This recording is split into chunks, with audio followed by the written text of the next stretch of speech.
Welcome back to Grow Joyfully Home and Garden. I haven't been out here for 2 days. It's been really hard on me. But today I get to come out and it's raining. I know it's really great for the grass, the trees, my garden, and everything else. But maybe not so much for me. So I want to get out here and just check in with my beautiful gardens, see how things are doing. Lucy's all excited and ready to go. The weather is definitely changing. We still have a lot of beauty in the gardens and in the flowers and different things. But I think it's going to come to an abrupt end. And when it does come to an end, it is abrupt here. Water's dropping down from the trees. I can't tell if it's actually raining. Yeah, it sounds like it's raining. Okay, well, I will put my jacket on and we will continue this maybe very short garden tour. This video will be known as the damp garden tour, but I couldn't wait any longer to get out here. So I've got my trusty trug and my clippers, and I'm going to go take a look at my loves here in the garden. The rain has actually done them quite a bit of good. The plants look a little bit healthier and happier. It's kind of chilly out here this morning. I think I can see my tomatoes shivering. But the brassicas, on the other hand, love it and think it's great. I'm hoping to get at least one more cabbage from here and then one out there that's growing in with the watermelon. I can smell the grapes. They smell incredible. We've got to get them in and get them processed. When you just walk here by the grape arbor, it's just such a bouquet of beautiful smells.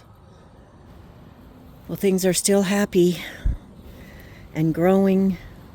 Got a few strawberries coming on. The flowers and everything look happy.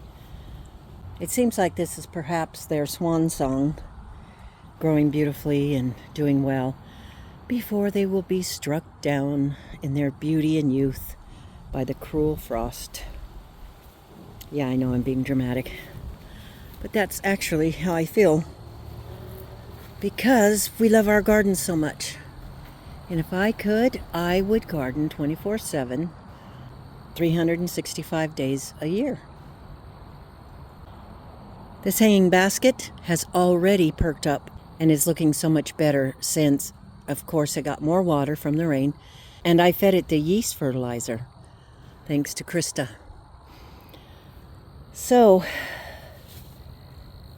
just looking around, seeing what's growing. My herbs are doing really well too.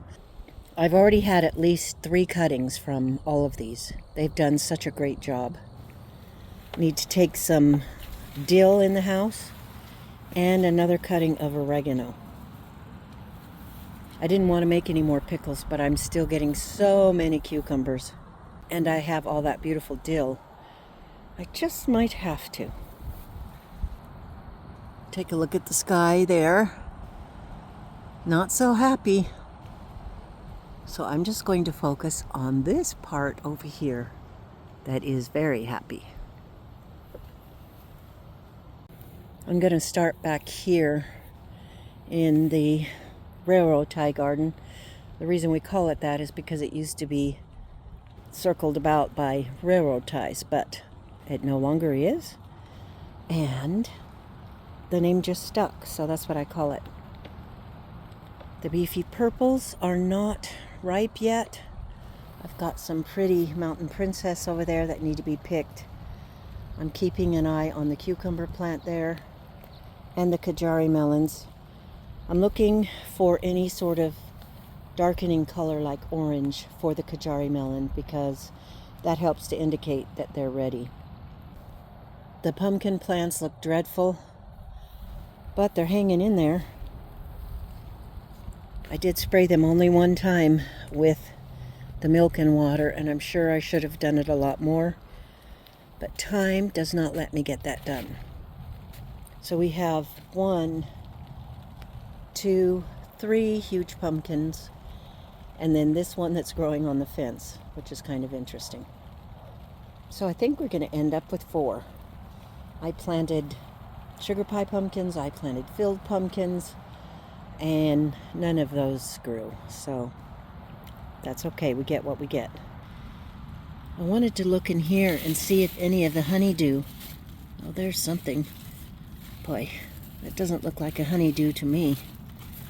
It looks like kind of a mutant.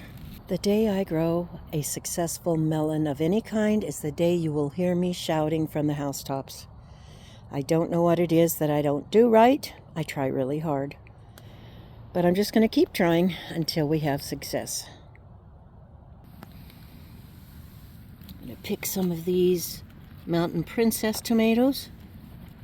I should get them up off the ground, but I could get rained on any minute, so I don't think I'll focus on it today. When I walk under these trees, the rain drops down my neck. That certainly wakes me up. This cabbage is coming along very nicely. I'm excited about that. I've only gotten 2 so far this year, and we've enjoyed every bit of it. I'm hoping some of these San Marzano tomatoes will ripen up before first frost too.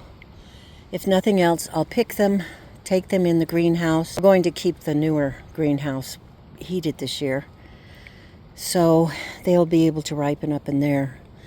So I won't have my kitchen table completely full of produce all winter long, which will be nice. I love having it, but you know, you just want your table back. I'm on the back side of this tomato cattle panel. It needs to be trimmed again. What I need to do, I think, maybe not the cherry tomatoes. Maybe this is just fine. But I've got some larger tomatoes here. Maybe I should just top them so that they can put the energy into ripening up the fruit that's already here.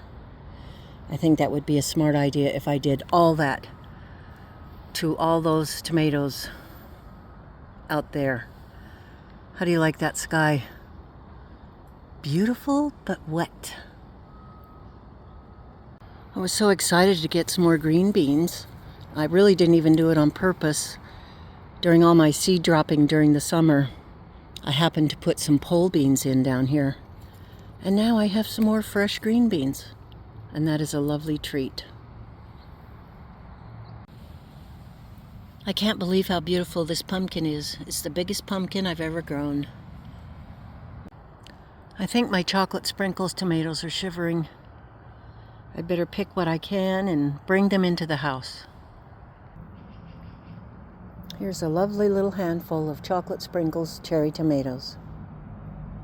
It's time to cut back these tomatoes and very possibly top them, because I want their fruit to ripen.